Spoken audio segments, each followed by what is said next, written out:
jäljet sielun moneen, ylpeä aina olla saa.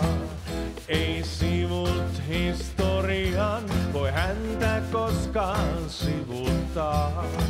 Ja jos tarkkaan katsot pilviin, yllä tämän kaupungin, näet siluetin missä miehen ylvää Sherwoodin.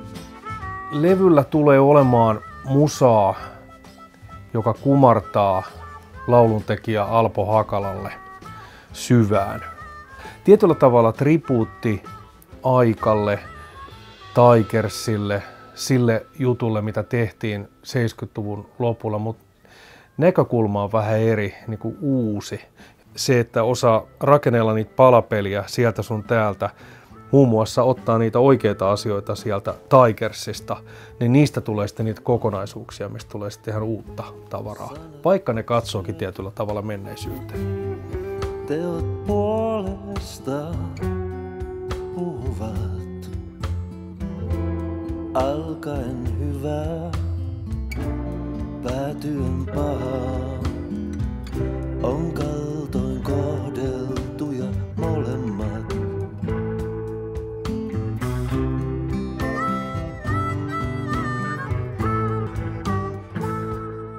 Aikan henki näkyy tässä, koska kaikille soittajille jollain lailla tuttu. Mä en valitettavasti itse ikinä kerännyt henkilökohtaisesti häntä tapaamaan, mutta lähinnä veljen eli Marko Haaviston myötä silloin jo eskari-ikäisenä kuulin The Tigers-biisejä, että ne on sieltä ihan lapsuudesta tuttuja juttuja.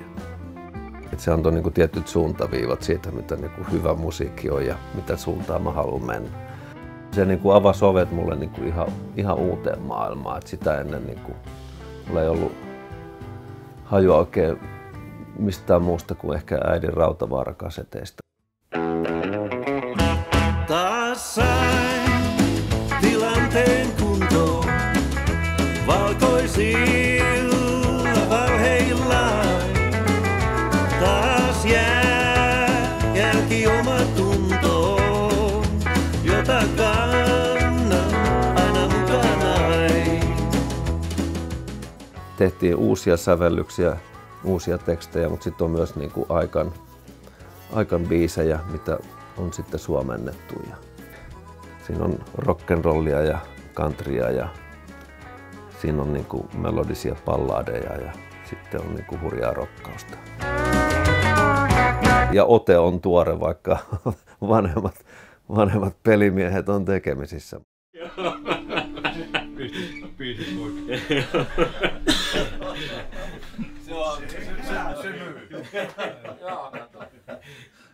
Mun kohdalla, jos ajatellaan Tigerin jälkeä, niin se on ollut ihan dramaattinen.